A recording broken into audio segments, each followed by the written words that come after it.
How do you know what you know पुस्तकाचा मराठी अनुवाद chapter 6 भाग 8. अनुभव.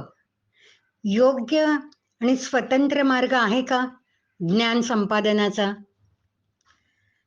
प्रत्यक्ष निव्वळ प्रसंगांची नोंद घेतं, म्हणजे ज्ञानेंद्रियांना काय ज्ञात झालं याची.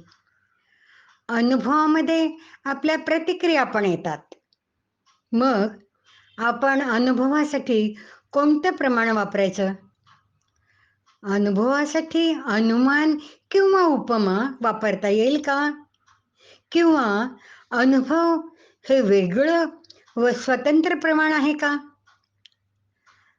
अनुभवात प्रत्यक्ष, अनुमान व तुलना येऊ शकते, म्हणून हे प्रमाणाचं मिश्रण आहे, स्वतंत्र मार्ग नाही.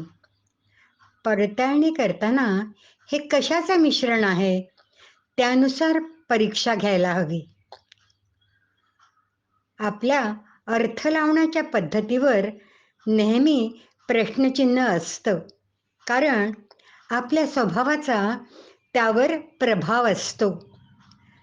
पुढच्या चॅप्टरमध्ये शोधूया का वस्तू अपरिहार्यपणे तशा वाटतात.